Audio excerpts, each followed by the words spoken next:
ঢিঙৰ কটগুৰি কংগ্ৰেছ কৰ্মী সভাত সাংসদ গৌৰৱ গগৈ। নগাঁও জিলাৰ ঢিঙৰ কটগুৰিত আজি কংগ্ৰেছ দলৰ এক কৰ্মী সভা অনুষ্ঠিত হৈ যায়।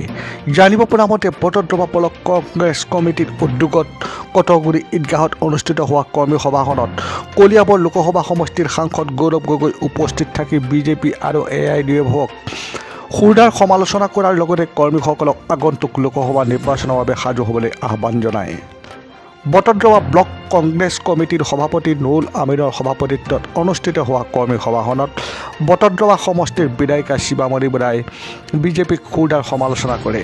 সভাখনত দলংঘাট ব্লক কংগ্ৰেছৰ সভাপতি মঞ্জুল বৰদলৈ, বটদ্ৰৱা ব্লক মহিলা সমিতিৰ সভানেত্ৰী আনোৱাৰ চুলতানা আৰু নগাঁও জিলা সমিতিৰ সম্পাদক ৰায়হান চৌধুৰী উপস্থিত আছিল। অলপ দিনৰ পিছত আমাৰ দলৰ নেতৃত্বই সিদ্ধান্ত ল'ব আৰু যি সিদ্ধান্ত লৈ আমি মানি ল'ম। কিন্তু সঁচাকৈ ক'বলৈ গ'লে যোৱা 6 মাহৰ ভিতৰত বিজেপি মানুহবোৰে বিজেপি মন্ত্ৰীসকলে ইমানবাৰ মোৰ নাম লৈ আছে, মোকে আমনি লাগিছে।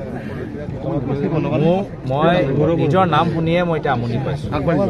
বিজেপি ইমানবাৰ তেওঁলোকৰ চৰ্চা চলি আছে, কিন্তু আজি বিজেপি দলৰ সাংসদসকলৰ চাপ মোকতো দুখ লাগিছে।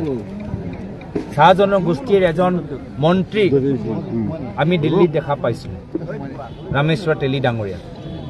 আজি সেই চাহ জনগোষ্ঠীৰ প্ৰতিনিধিজনক আজি টিকেট কৰ্তন কৰি দিলে। কি কাৰণত কোনোৱে তাৰ স্পষ্টীকৰণ দেখা নাই, পোৱা নাই।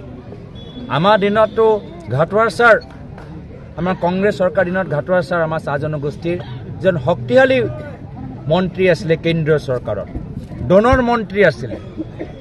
কিন্তু বৰ্তমানৰ বিজেপি চৰকাৰত ৰামেশ্বৰ তেলী ডাঙৰীয়া যদিও জুনিয়ৰ মন্ত্ৰী আছিলে, মিনিষ্টাৰ অফ ষ্টেট আছিলে, তথাপিও মন্ত্ৰী আছিল। কিন্তু আজি সেই সুবিধাটো তেওঁলোকে চাহ জনগোষ্ঠীৰ পৰা কৰ্তন কৰিলে। মই ভাবোঁ আমাৰ প্ৰাৰ্থী তালিকা যেতিয়া আহিব সেইখিনি কথা আমি পাতিম, কিন্তু অলপ বিজেপি প্ৰাৰ্থী তালিকা লৈও অলপ আলোচনা কৰাটো প্ৰয়োজন। কিয়নো আজি তেওঁলোকে চাহ জনগোষ্ঠীৰ প্ৰতিনিধিসকলৰ সংখ্যা কৰ্তন কৰি দিছে। এজন কামাখ্যা প্ৰসাদ তাছা ৰাজ্যসভাত আছিলেই, আৰু এজন লোকসভাত পল্লৱ লোচন দাস আছিল। ৰাজ্যসভাত এজন চাহ জনগোষ্ঠীৰ প্ৰতিনিধি থাকক, লোকসভাত এজন চাহ জনগোষ্ঠীৰ প্ৰতিনিধি তেওঁলোকে পঠাবলৈ চেষ্টা কৰক, কিন্তু তেওঁলোকে নকৰিলে। এনেধৰণৰ ধাৰাবাহিকভাৱে অপমানিত হৈ আছে চাহ জনগোষ্ঠীৰ ৰাইজ। আৰু মই ভাবোঁ ইয়াত ক'ৰবাত মুখ্যমন্ত্ৰী হিমন্ত বিশ্ব শৰ্মা ডাঙৰীয়াৰ ব্যক্তিগত ৰণকৌশল জড়িত হৈ আছে।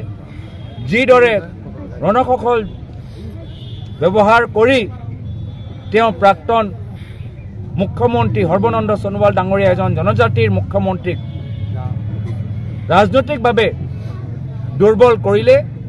আজি পুনৰবাৰ আজি চাহ জনগোষ্ঠী যে ৰাজনৈতিক মৰ্যাদা বা ৰাজনৈতিক যে এটা আশা তেওঁলোকৰ আছে, সেইটো তেওঁলোকে শেষ কৰিলে। ইয়াৰ উত্তৰ মই আশা কৰোঁ মোক দিব নালাগে, নিজৰ দলৰ চাহ জনগোষ্ঠীৰ অঞ্চলৰ কৰ্মীখিনিক মুখ্যমন্ত্ৰীয়ে দিব, সেইটোৱে মোৰ আহ্বান থাকে।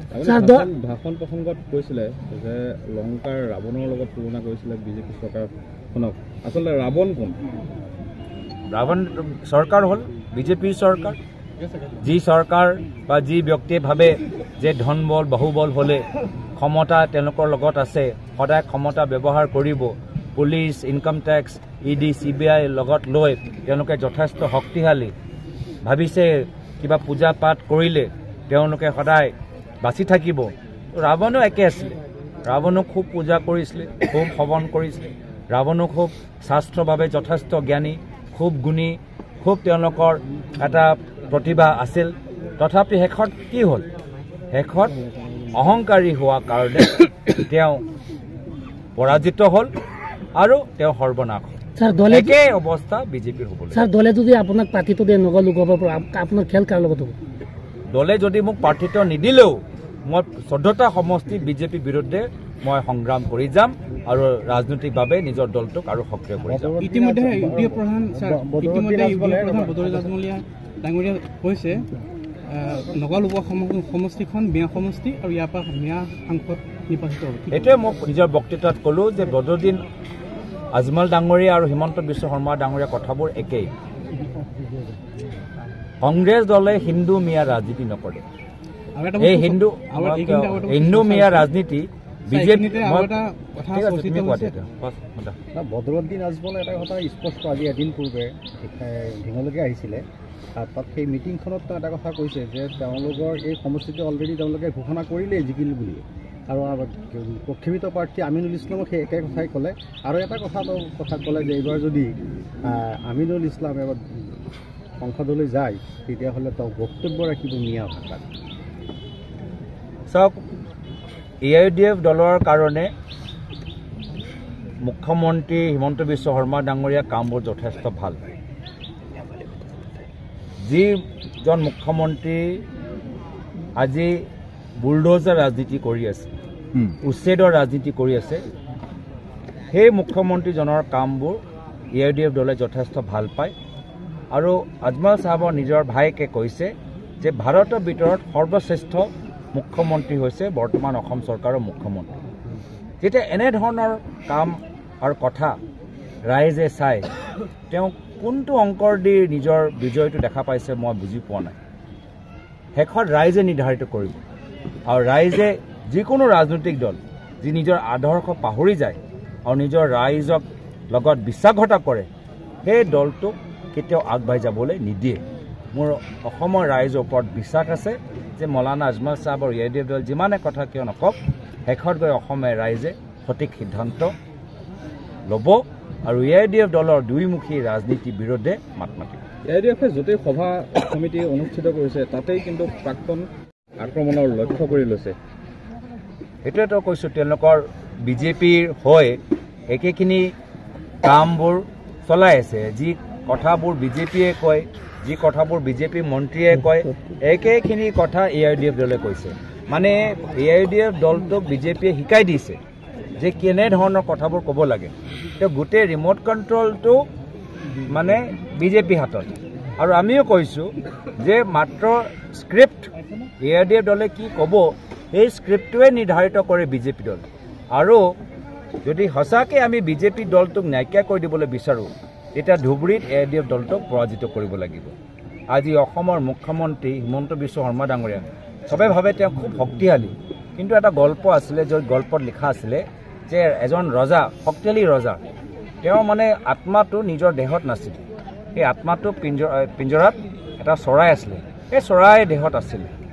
আৰু যদি সেই ৰজাক আমি নাইকিয়া কৰিবলৈ বিচাৰোঁ তেতিয়া ৰজাক নহয় সেই চৰাইটো মাৰিব লাগিব। একেখিনি কথা আজি মুখ্যমন্ত্ৰী হিমন্ত বিশ্ব শৰ্মা ডাঙৰীয়া গোটেই আত্মাটোহে আজি মৌলানা আজমল চাহাবত আছে। যদি আমি মৌলানা আজমল চাহাবক আমি ৰাজনৈতিকভাৱে পৰাজিত কৰোঁ, লগে লগে অট'মেটিকলি এক ৰাতিৰ ভিতৰত আমাৰ মুখ্যমন্ত্ৰীজনৰ ৰাজনৈতিকভাৱে তেওঁলোকৰ যাত্ৰা শেষ হ'ব। টুকটুকিৰ পৰা জালাল উদ্দিন আহমেদৰ ৰিপৰ্ট, নেশ্যনেল লাইভ ডেইলি।